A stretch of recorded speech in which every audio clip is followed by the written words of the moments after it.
ತತ್ತ ಕಟ್ಕೊಂಡಿರಿ, ಯೋಗ ಕಟ್ಕೊಂಡಿರಿ, ಬೆಡ್ ಕಟ್ಕೊಂಡಿರಿ. ಅದನ್ನ ಯಾಕೆ ಜಗದತಿ? ಇದು ತಳಗ ಜಗದತಿ.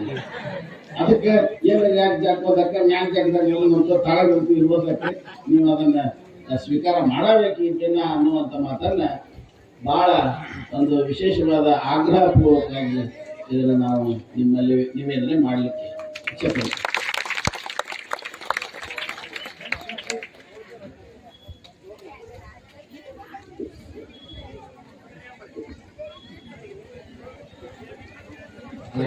ಹೇಳಿ ಅಂತಾರೆ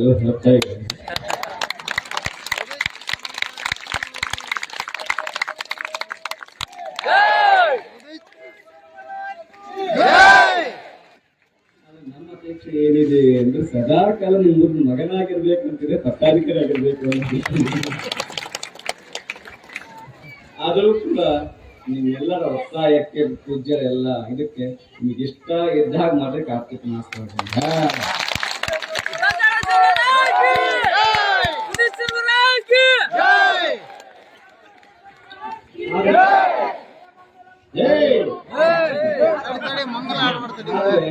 ಇಲ್ಲಿ ಒಂದು ಪೆಂಡಿಂಗ್ ಇದೆ.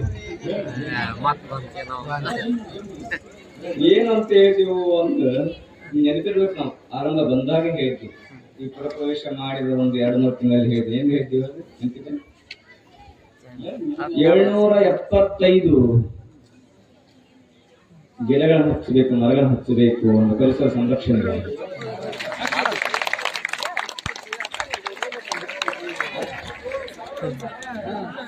ಅಲ್ಲ, ಒಂದು ಊರದಂತಲ್ಲ ಅದು, ಒಂದು ಊರು ಅಂತಲ್ಲ, ಕನಿಷ್ಠ 775 ಗ್ರಾಮಗಳಾಗಬೇಕು ಅಂತ ಹೇಳಿದ್ರು. ಈ ಪೂರ್ವದಲ್ಲಿಯೂ ಕೂಡ ಅದು ಹೇಳಿದ್ರು. ಅದು ನಗರವಾಗಿರುತ್ತೆ. ಯಾಕಂದ್ರೆ ಮರಗಳು ನಮ್ಮ ಜೀವನದ ಜೀವನದಲ್ಲಿ ಅದು ಮುಖ್ಯ ಪಾತ್ರ ವಹಿಸ್ತದೆ. ಯಾಕಂದ್ರೆ ಇವತ್ತು ಮಳೆ ಕಡಿಮೆ ಕೂಡ ಮರಗಳ ಕಾರಣ ಆಗಿದೆ ಅನ್ನುವಂಥದ್ದು ಎಲ್ಲರೂ ಗೊತ್ತಿರುವಂತ ವಿಷಯ. ಆ ನಿಟ್ಟಿನಲ್ಲಿ ಮೊಟ್ಟ ಮೊದಲ ಬಾರಿಗೆ ಅಂತೂರು ಬೆಂತೂರಿನಲ್ಲಿ ನಮ್ಮ ಮೊನ್ನೆ PDO ಅವರು ಹಾಸ್ಪಿಟಲ್ಗೆ ಬಂದಾಗ ಅದೇ ಹೇಳಿದ್ರು, ಏನಿಲ್ಲಪ್ಪ ಫಸ್ಟ್ 775 ಗಿಡಗಳು ಹಚ್ಚಬೇಕು ಕೆರೆ ಸುತ್ತ. ಏನ್ ಆ ಕೆರೆ ಇದೆಯಲ್ಲ 770 ಆಯ್ತಪ್ಪ, ಏನಂದ್ರು ರೆಡಿ ಅಂತ ನಮ್ಮ PDO ಅವರು ಒಪ್ಕೊಂಡು ಹೋಗಿದ್ದಾರೆ. ಬಟ್ ಈಗಾಗಲೇ 775 ಗಿಡಗಳನ್ನ ದಾನ ಕೊಡೋ ದಾನಿಗಳು ಕೂಡ ಮುಂದೆ ಬಂದಿದ್ದಾರೆ ಯಾವುದೋ ಅನ್ಸುತ್ತೆ. ಹಾಗಾಗಿ ಅದೊಂದು ಕೂಡ ನಮ್ಮ ಮುಖ್ಯ ಗುರಿಯಾಗಿದೆ. ಪರಿಸರ ಸಂರಕ್ಷಣೆಯು ಕೂಡ ಬಹಳ ಮುಖ್ಯವಾಗಿದೆ. ಹಾಗಾಗಿ ಈ ಮುಖಾಂತರ ವಾಸ್ತವವಾಗಿ ಪೂಜ್ಯತೆ ಹೇಳಿದ್ರು, ಆ ಪಟ್ಟಾಭಿಷೇಕ ಅನ್ನುವಂಥದ್ದು ಅಂತ ಕೇಳಿದ್ರು. ಪ್ರಶ್ನೆ ಮಾಡಿದಾಗ ಅದರ ಅವಶ್ಯಕತೆ ಇದೆ, ಯಾಕೆ ಸಾಧಕರ ಅವಶ್ಯಕತೆ ಇಲ್ಲ ಅನ್ನುವಂಥದ್ದು ಒಂದು ನನಗೂ ಬಹಳ ಮಂದಿ ಪ್ರಶ್ನೆ ಮಾಡಿದ್ರು, ನೀವು ಆಗ್ಬೇಕು ಎಲ್ಲರಿಗೂ ಹೇಳ್ತೀವಿ ಬುದ್ಧಿನ ಅಂತ.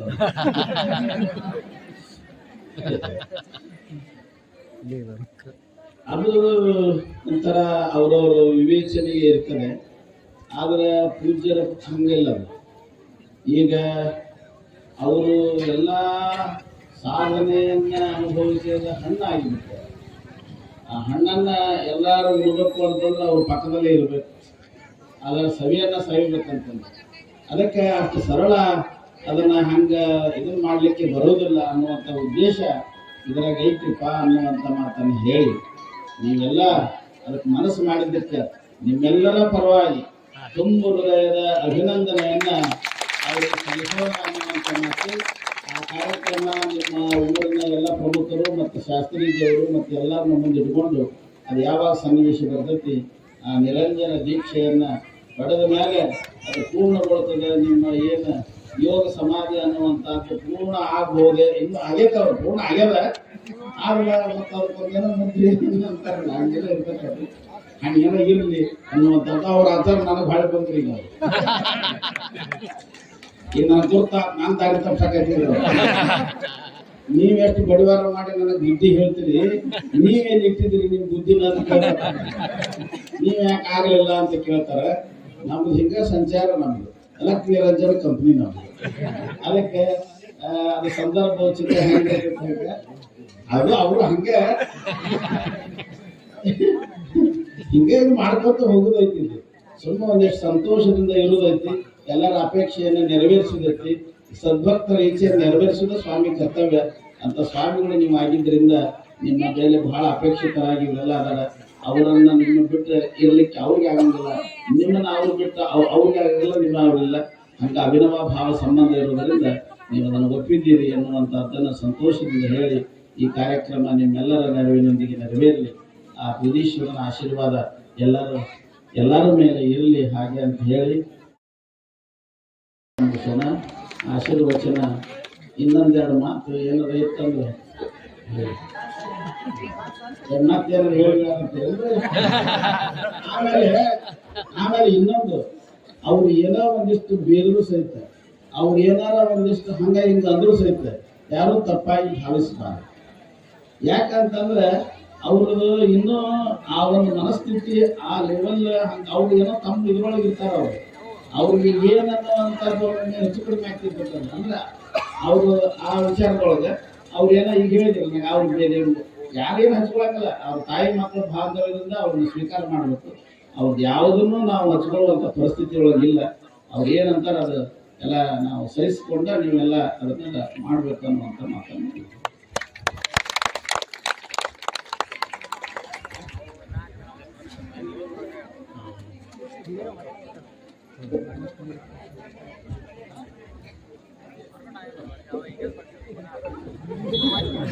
ಎಲ್ಲರೂ ಜೋರಾಗಿ ಶಾಲೆ ಇದ್ರ ಮನೆಗಳದ ಸ್ವಾಮಿಗಳ ಶಾಲೆ ಇದ್ರೆ ಸಮಾಜಗಳದ ಅದೊಂದು ನೇಮ್ರಿ. ಅದು ಒಂದು ಮನಿ ಹಾಳಾಗ್ಯದ ಅಂದ್ರೆ ಓಣಿಯಾಗಿನವರಿಗೆ ಹುಳ್ಳು ಹಚ್ಚಕ ಜಾಗ ಚಲೋ ಆಗ್ಯದಂತ. ಆದ್ರೆ ಮಠ ಹಾಳಾಗ್ಯದ ಅಂದ್ರೆ ಸಮಾಜ ಹಾಳಾಗ್ತದ, ಊರು ಹಾಳಾಗ್ತದ. ಅದಕ್ಕಾಗಿ ನಮ್ಮ ಪೂಜ್ಯರು ಈಗಾಗಲೇ ಈ ಮೊದಲು ನಾನು ಅಪ್ಪರಿಗೆ ಕೇಳಿನ್ರಿ ಸಂಕಲ್ಪ ಓದದ ಅಂತ. ಅವಾಗ ಅವ್ರಂದ್ರು ಯಾರಿಗೆ ಹೇಳಿದ್ರಿ ಅಂದ್ರು. ಯಾರಿಗೆ ಹೇಳಿದ್ರಿ ಅಂದ್ರು ಮುಂಡ್ರಿಗೆ ಅವ್ರಿಗೆ ಹೇಳಿನಿ ಅಂದ್ರು. ಅವಾಗ ಅಂದ್ರು ನೀವು ಯಾವಾಗಲೇ ಮಾಡಿದ ಶಾಸ್ತ್ರಿಗಳೇ ಅಂದಾರ. ಅದಕ್ಕೆ ಎಲ್ಲರೂ ಚಪ್ಪಾಳೆ ತಗೊಂಡು ಪೂಜೆ ಮಾಡಕ್ಕ. ಇನ್ನು ಅಪ್ಪವ್ರು ಹೇಳಿದ್ರು ನಾಳಿಂದ ಎಲ್ಲರೂ ಮನೆ ಬರ್ತಾರ ಅಂತ. ಅಂತೂರ್ ಬಂತವ್ರ ಮೇಲೆ ಬರ್ಬೇಡ್ರಿ. ಒಂದು ಲೈನ್ ಈ ಕಡೆ ನಮ್ಮ ಅಣ್ಣನ ಭಾಗದವ್ರು ನಿಂದ್ರು ಈ ಕಡೆನೆ